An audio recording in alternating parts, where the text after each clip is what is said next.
Geri çəkilin. Geri. Laçınla bağladı. Tinlə bax, tinlə bax.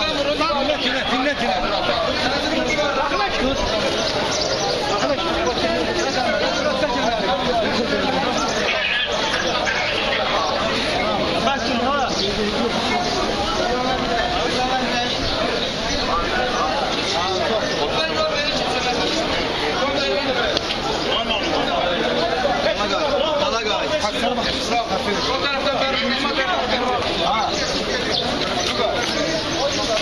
Bir nəfər var, onu götürün bölməyə. Hara baxın? Hara yaxın?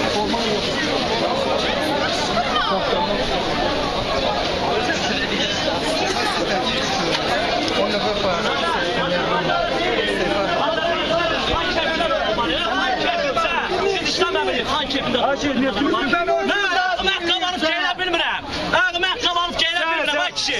Ola bu reset tutarsan insanı beşsin. Millet politik düşünce tersine bak.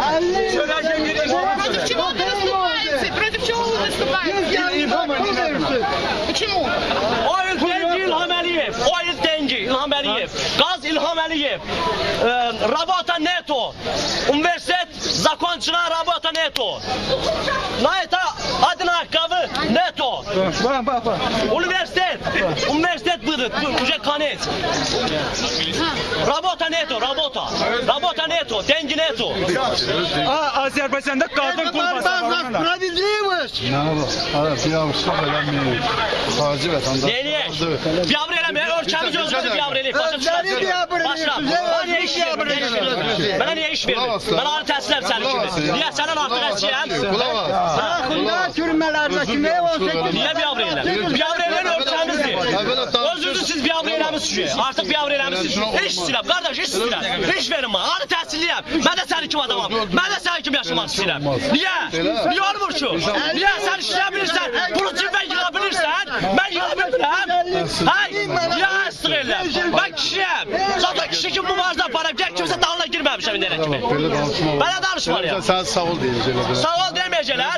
Sağ ol deməyəcəklər. Sən özünə nifrət et. Mən bax gələcək Azərbaycan nifrət edib çıxıb gedəcəm. bak şu Özün salat sözündə. Sən cibə pul qoya bilirsən, mən də. Sənin arvadın var, mənim də arvadım var. Sənin uşağın var, mənim də uşağım var. Mən də uşağım çörək yemək istəyir. Bildin? Mən də uşağım çörək yemək istəyir. Mən uşağım sənin uşağın əsik deyil.